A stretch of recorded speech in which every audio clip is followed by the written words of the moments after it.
किया है। इसने मेरे भाई नकुल के साथ मिलकर मेरे शांतनु को जेल पहुंचाया। मुझे भी ऐसा लग रहा है कि वो वापस आ गया। नकुल यही कहीं है, मेरे आसपास, मुझ पर नजर रख रहा है और बार बार मुझे यही संकेत दे रहा है। हम तमीज से बात कर रहे हैं और आप हैं कि जो बदतमीजी पे उतरा। जब आग का दरिया सामने हो ना तो वो फांद के नहीं जाना चाहिए। कहा कि जल के भस्म हो जाता है। कहा ना कि खेला खेलने का बहुत शौक है आपको। जिंदगी ने एक का खेल खेल लिया कि तिल मिला उठे। अरे आपकी चाल के ऊपर हमने अपनी चाल दे मारी। शांतनु को फंसाया ताकि अपना बदला ले सके, और अब बहुतों के साथ करना बाकी है। तनु के साथ, शांतनु से। तो क्या कहे आप कि बदला लेके हम गलत? कहिए, अपने परिवार पर रहम नहीं की, अपनी बहन की सगाई तहस नहस कर दी। कौन परिवार? हाँ? अरे किस परिवार की बात कर रहे हैं आप? और किस परिवार का वास्ता दे रहे हैं जिसने हमको आज तक कभी अपना समझा नहीं? और कौन सी बहन जिसने कभी हमको भाई नहीं माना, जिसने कभी हमारी खुशी नहीं चाहिए? पूरे परिवार की बर्बादी करके उसका इल्जाम हम पे मढ़ रहे हैं। शर्म करो दुबे प्रधान। अरे शर्म। पूरी दुनिया के सामने गुनहगार बनाया, तनु के सामने गुनहगार बनाया। अरे इतना बड़ा गुनहगार बना दिया कि हमको गांव छोड़ने पर मजबूर कर दिया। हमारी जिंदगी किस तरीके से बर्बाद की थी वो भूल गए। ये जो सत्ता का नशा है बहुत ही अजीब होता है, और उस नशा आप चख चुके।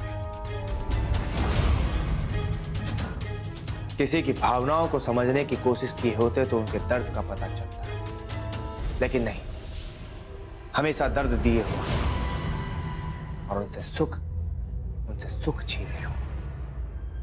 अरे इतना क्रूर आदमी तो हमने दुनिया में आज तक नहीं देखा।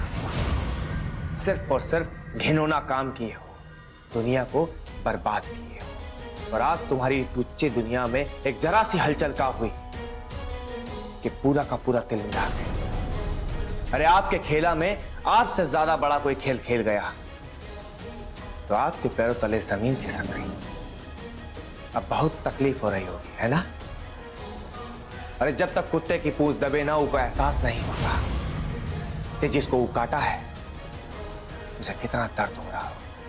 अब दर्द में जीने की आदत डाल लीजिए, काहे कि पूरी जिंदगी भर अब आपको दर्द के साथ ही जीना है। अबे बेटा हो, बेटा बन के रहो, बाप बनने का कोशिश मत करो। इस दुनिया में जितना भी सोहराब है ना, वो सब समझता है कि वो रुस्तम से ज्यादा ताकतवर है, लेकिन सिर्फ रुस्तम को मालूम होता है कि वो क्या कर सकता है। काहे सोहराब रुस्तम की कहानी का कचूमर निकाल रहे? अरे उनकी आत्माएं कोसेगी आप। अरे उनके लिए तो आप कीड़े मकोड़े हैं, लेकिन हम कीड़े मकोड़े के बेटे नहीं, और हमें अपना बेटा समझने की कोशिश मत करना। अरे ये रिश्ता तो उस दिन ही टूट गया था जब हम घर छोड़कर गए थे। आपकी जो ये धमकी है ना, बिल्कुल आपकी तरह खोखली है। उस आप जानते हैं ना जो काट नहीं पाता, सिर्फ पुकारता है, बिल्कुल वैसे ही है आप। अरे अगर कुछ करने की हिम्मत होती तो अब तक कर दिए होते। यहां हमारे सामने गुहार लगाने नहीं आते।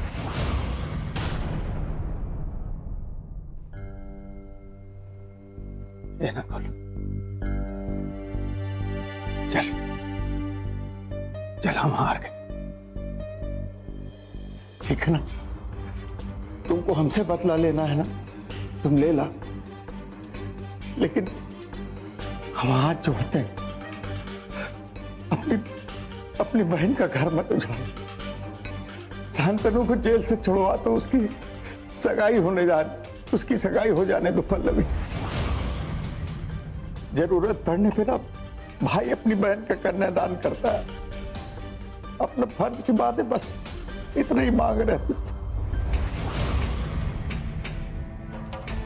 अन्याय जब ये न्याय वाली बातें करता दिखता है तो हमको बहुत कोफ्त। अरे काहे शर्म नहीं आती है ऐसे लोगों को, और काहे जबान नहीं कट के गिर जाती है इन लोगों की। और ऐसे वक्त में वो भगवान कहां रहता है जो ऐसे लोगों को गूंगा नहीं करता। लेकिन कहा है ना कि वो का डिपार्टमेंट है, चाहे अन्याय को गद्दी पे बिठाए, चाहे पत्थर बरसवा। ये कलयुग और सतयुग ये सब ऊ का बनाया हुआ है, इनमें हम कुछ नहीं कर सकते। लेकिन आज बहुत हैरानी हो रही है हमको आपको देख, और आज पहली बार ऐसे खुदगर्ज इंसान को देख रहे हैं जो हमारे सामने हो रहा है। इन आंसुओं पे भरोसा नहीं है हमको। आप वो कहा है कि घड़ियाल वाले आंसू है जिन पर कभी भरोसा नहीं किया जा सकता। ए नकुल, ऐसा मत बोल बेटा। देख, तू हमारा बेटा है, हमारा खून है, तू ऐसा मत बोल, ऐसा मत बोल। हमारे पास आपको देने के लिए कुछ भी नहीं, और भिखारियों को हम भीख नहीं देते। आप जा सकते।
ये यहाँ क्या करने आई हैं? इनको क्या जरूरत पड़ी जो हमारे दरवाजे पे आई हैं? सही कहा भाई साहब आपने, और आपका यूं देख के चिढ़ जाना वो भी स्वाभाविक है। मैंने पूरी कोशिश कर डाली शांतनु और तन्नू के रिश्ते को खत्म करने। मैंने बहुत सारे पाप किए, बहुत गलत किया है, बहुत दिल दुखाया है आप लोगों का, भला बुरा कहा आप लोगों को। बस उन्हीं गुनाहों की माफी मांगने चली आई। मैं लालच का शिकार हो गई थी। दुबे प्रधान ने मुझे अपनी लालच में इस कदर फंसा दिया था कि मैं उससे निकल ही नहीं सकी। लेकिन जब दुबे प्रधान का असली चेहरा हमारे सामने आया और उसके मंसूबे सामने आ गए, और जब मुझे ये पता चला कि वो मुझसे क्या चाहते हैं, तब मुझे ये एहसास हुआ कि मुझसे बहुत बड़ी गलती, बहुत बड़ी भूल हो गई। और अब मेरी आंखों से लालच की पट्टी हट चुकी है। वाह, कितनी अवसरवादी हैं आप, है ना? अब तक तो हमारा ख्याल नहीं आया, हमारी कोई सुध ही नहीं ली गई थी। मैं सब समझ रही, अब अचानक क्यों हमारा ख्याल आया? क्योंकि आपके बेटे पर मुसीबत आई, उसे जेल हो गई, इसलिए आपकी आंखों की पट्टी खुल गई और हमारी बेटी तनु से मदद मांगने चली आई। हाँ, ये किस मुंह से मदद मांगेंगी? ये तो इस लायक ही नहीं है।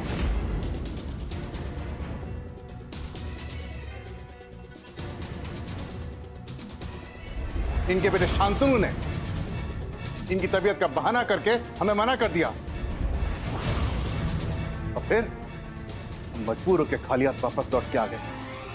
अब ये हमसे किस हक से मदद मांगने आई हैं? बोलिए। नहीं भाई साहब, आप लोग मुझे गलत समझ रहे हैं। मैं यहाँ पे शांतनु को जेल से छुड़वाने की मदद मांगने नहीं आई। वो तो अपनी इस मुसीबत से खुद ही लड़ देगा। मैं तो यहाँ पे एक सच्चाई बताने आई।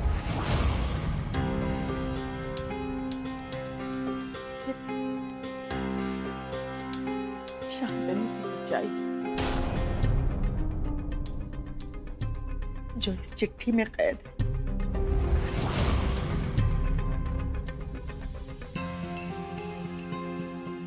उसके दादाजी मरने से पहले ये चिट्ठी उसके नाम लिखा।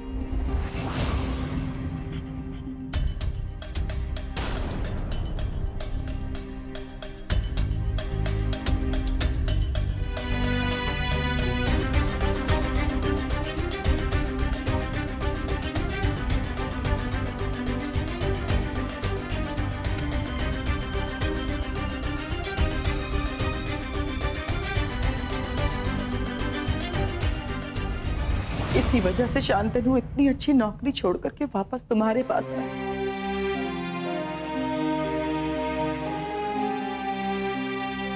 क्योंकि वो अपनी गलतियों को सुधारना चाहता था। उसे ये एहसास हो गया था कि तुम्हारे साथ उसने बहुत गलत किया है।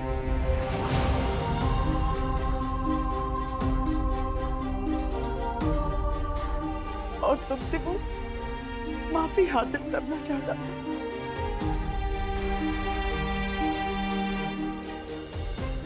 अच्छा, अगर शांतनु को अपनी गलती का एहसास हो गया था तो फिर वो पल्लवी से सगाई क्यों कर रहा था?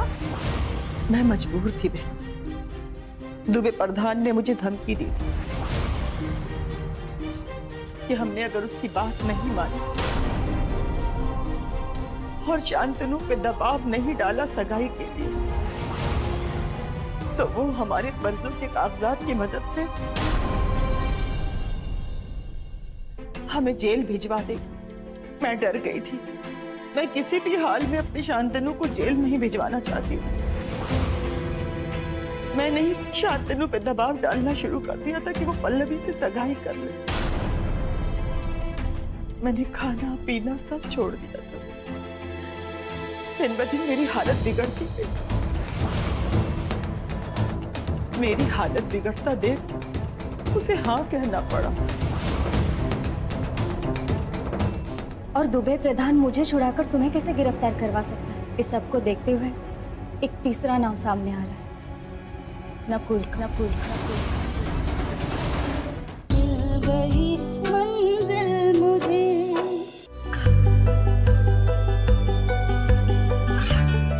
गांवों और पिछड़े क्षेत्रों में सरकारी योजनाओं की जानकारी पहुंचा।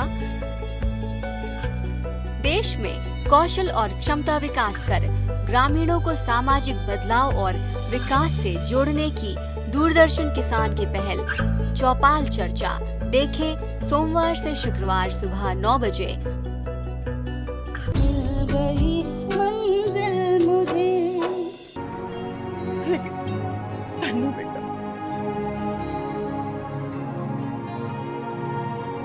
वो प्यार तुम ही से करता है, तुम्हें ही चाहता है। और ये बात किसी और ने नहीं, खुद शांतनु ने मुझसे कही। जब मैं पल्लवी से सगाई के लिए उसे लेके जा रही थी तब उसने मुझे बताया कि वो ये सगाई सिर्फ मेरी ख्वाहिश को पूरा करने के लिए कर रहा है, कि वो प्यार सिर्फ तुमसे करता है और जिंदगी भर तुम्ही से करता रहेगा। तुम्हारी आंखों में आंखें डाले ये कहने की हिम्मत जुटा रहा हूं कि तनु मैं तुमसे प्यार करता हूं। हम भले कभी एक ना हो सके, मैं तुम्हें हमेशा चाहता रहा हूं, सिर्फ तुम्हें प्यार करता रहा। यही हकीकत है बेटा, यही सच्चाई है।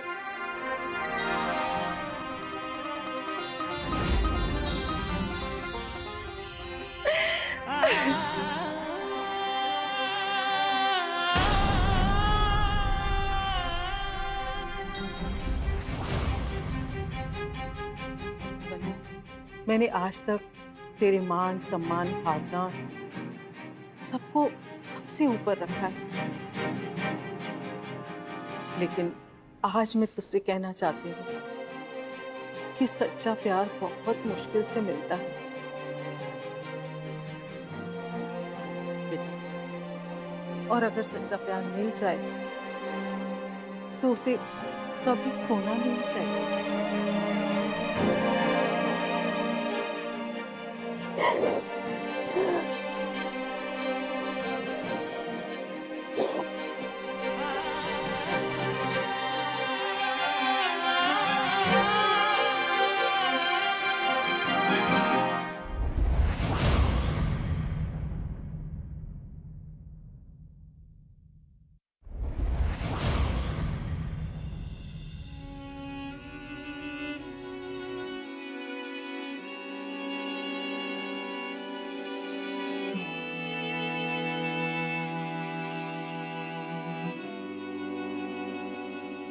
राहें कठिन थी बारहा पर हम न लहरों से डरे, कामयाबी मिलने तक परवाज बन उड़ते रहे। लक्ष्य तक जो राह थी हम थे अथक चलते गए, रंजिशें ना अब है कोई जिंदगी तुझसे मुझे, कौन रोके दरिया को जब वो साहिल से मिले, हौसलों से वैसे ही मिल गई मंजिल मुझे। तनु, मुझे पता था कि तुम जरूर आओगी। कैसे हो? खुश हो? किस्मत अच्छी थी कि पुलिस वाले आ गए और पल्लवी से मेरी सगाई रुक गई। तुम्हारी माँ घर आई थी, उन्होंने मुझे तुम्हारे गांव में नौकरी ज्वाइन करने की वजह बताई, और उन्होंने ये भी बताया कि तुम अपने दादाजी की आखिरी इच्छा पूरी करना चाहते हो। नींद खोई चैन खोया और खोए अपनों को, जागती आँखों से देखा आज भी मुझसे नाराज हो? मैंने अपने सपनों को। तुमने मुझे माफ किया या नहीं? क्यों शर्मिंदा कर रहे हो?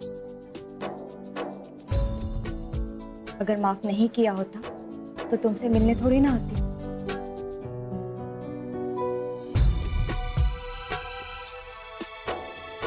दी परीक्षा हर घड़ी मैं रोंदती चट्टानों को, कब मिली है ये बहारें राहें गुल गुलशन मुझे, कौन रोके दरिया को जब वो साहिल से मिले, हौसलों से वैसे ही। तनु, मैं सचमुच प्यार के मामले में बहुत ही नासमझ निकला। प्यार तो मैं तुमसे पहले से करता था, लेकिन उसका एहसास मुझे थोड़ा लेट हुआ। सब कुछ खो देने के बाद काश मैं तुम्हारी आंखों में अपने प्यार को पढ़ पाता और मुझे मेरे प्यार का एहसास थोड़ा पहले हो जाता, तो फिर हम इतने दूर ना होते, एक साथ होते। हमारे सपने जो तुम्हारे दादाजी ने देखे थे, मेरे दादाजी ने देखे थे, और इस गांव में हम एक बड़ा सा अस्पताल खोलते हैं जहां लोगों का इलाज करते हो और उनके। मिलने का समय खत्म हो गया, जल्दी कीजिए। शांति, अब मैं ज्यादा देर तक तुम्हें सलाखों के पीछे नहीं रहने दूंगी। इस साजिश के पीछे जो कोई भी है उसका पता मैं लगा के रहूंगी। जिस तरह से तुम्हारे ऊपर झूठे आरोप लगाकर उस साजिश के तहत तुम्हें अरेस्ट किया गया था, मुझे लगता है इसके पीछे जरूर दुबे प्रधान का हाथ है। मामला इतना सीधा नहीं है। जिस तरह से अचानक मुझे छोड़ दिया गया और तुम्हें गिरफ्तार कर लिया गया, ऐसा लग रहा है कि इस सब के पीछे कोई गहरी साजिश है, और दुबे प्रधान मुझे छुड़ाकर तुम्हें कैसे गिरफ्तार करवा सकता है, जबकि तुम्हारी शादी उसकी बेटी से हो रही थी। इस सब को देखते हुए एक तीसरा नाम सामने आ रहा है, नकुल। नकुल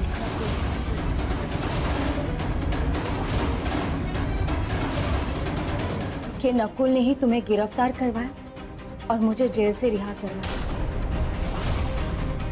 और वो कह रही थी कि ये सब मेरे कहने पे उसने किया। मिल गई मंजिल मुझे।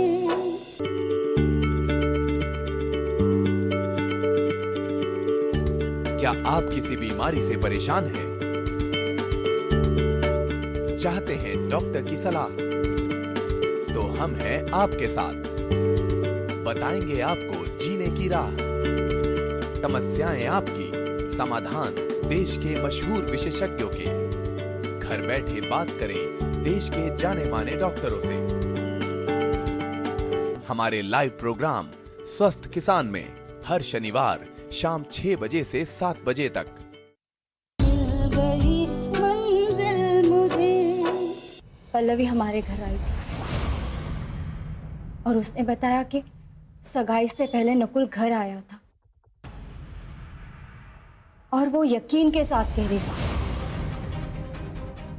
कि नकुल ने ही तुम्हें गिरफ्तार करवाया और मुझे जेल से रिहा करवाया। और वो कह रही थी कि ये सब मेरे कहने पे उसने किया।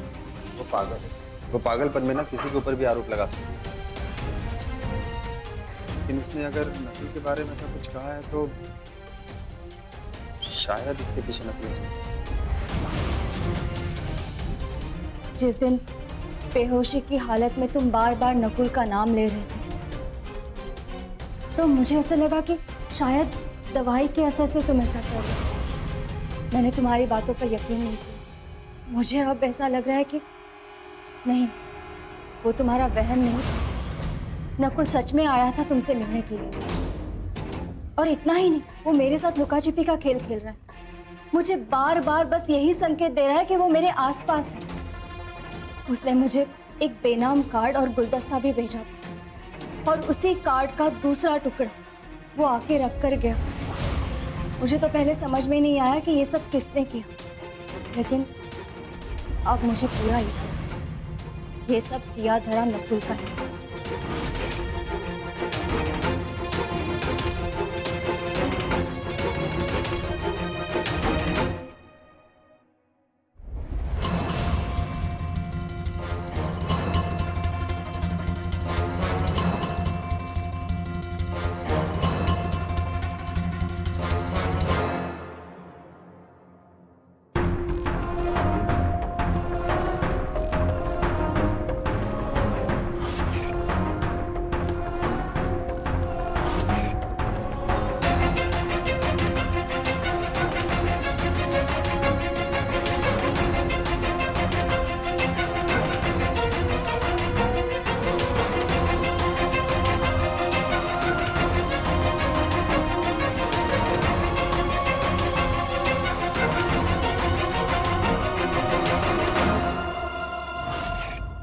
अब जब ये मामला सामने आ ही गया तो नकुल भी सामने आ ही जाएगा, लेकिन उससे पहले नकली दवाइयों का जो ये मामला है मुझे उसे सुलझना है। अस्पताल में ही ये सब गड़बड़ हुई है तो उसका पता मुझे वहीं पे जाकर लगाना है। वहीं से असली दवाइयों को बदलकर नकली दवाइयाँ मरीजों को दी जिससे वो बीमार हो गए। उसकी छानबीन अब मुझे करनी है।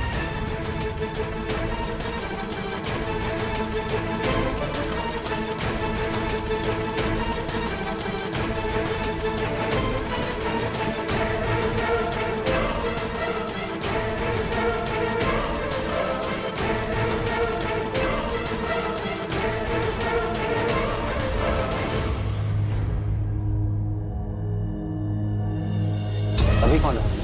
इस वक्त कौन है? वो है।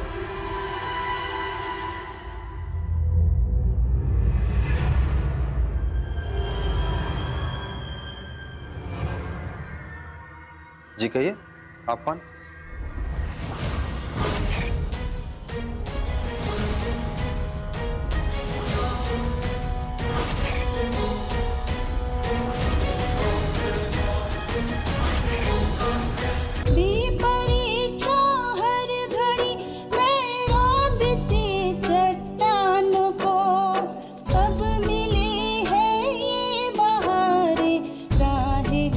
गुलशन मुझे और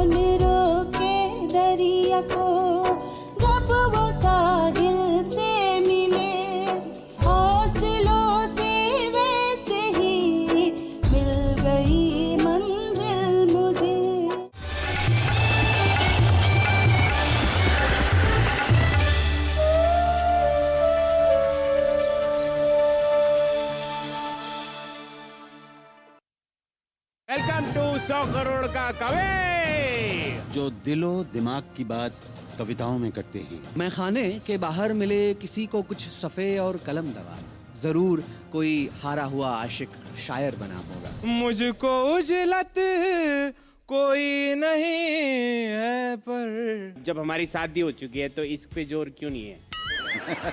आपके लिए किसी ने शेर कहा है, कितना शरीफ शख्स है पत्नी पे फिदा है, उस पे ये कमाल है कि अपनी पे फिदा है। जो बेजान शब्दों में रंग भरते हैं। बांस की बंसी खोखली सी है, क्यों प्रिय तुमको यह सहचरी है। ऐसे होंगे हमारे साहित्य के महारथी। आज भी जब भी ये पहली बारिश की पहली बूंद मेरी हथेली पर गिरती है ना, तो याद सबसे पहले तुम्हारी ही आती है। हम ढूंढ रहे हैं 100 करोड़ का कवि। देखिए हर रविवार रात 9 बजे डीडी किसान पर। जो दिलो दिमाग की बात कविताओं में करते हैं। मैं खाने के बाहर मिले किसी को कुछ सफ़े और कलम दवा, जरूर कोई हारा हुआ आशिक शायर बना होगा। जब हमारी शादी हो चुकी है तो इस पे जोर क्यों नहीं है? तो बेजान शब्दों में रंग भरते हैं। मुझको उजलत कोई नहीं है पर ऐसे होंगे हमारे साहित्य के महारथी। आज भी जब भी ये पहली बारिश की पहली बूंद मेरी हथेली पर गिरती है ना, तो याद सबसे पहले तुम्हारी ही आती है। हम ढूंढ रहे हैं 100 करोड़ का कवि। देखिए हर रविवार रात 9 बजे डीडी किसान पर। शहर की बात स्वाद के साथ, संस्कृति का मिलन परंपरा के साथ। देखिए स्वाद का सफर हर शनिवार दोपहर 12 बजे सिर्फ डीडी किसान पर।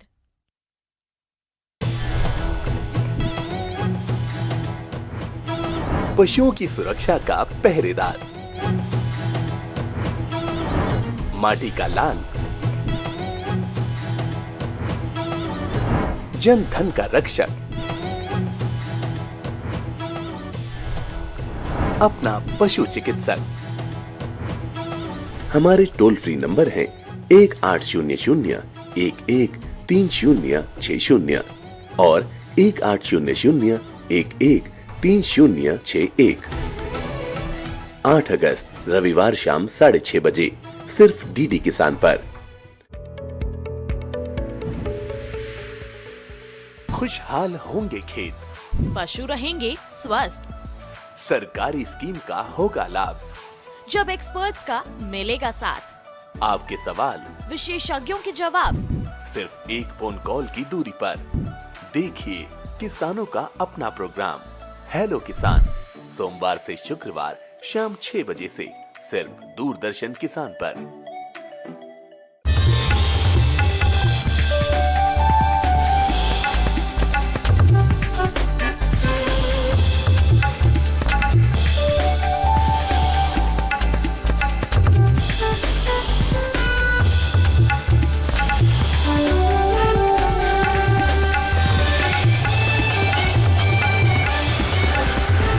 डीडी किसान, बदलते भारत की शान।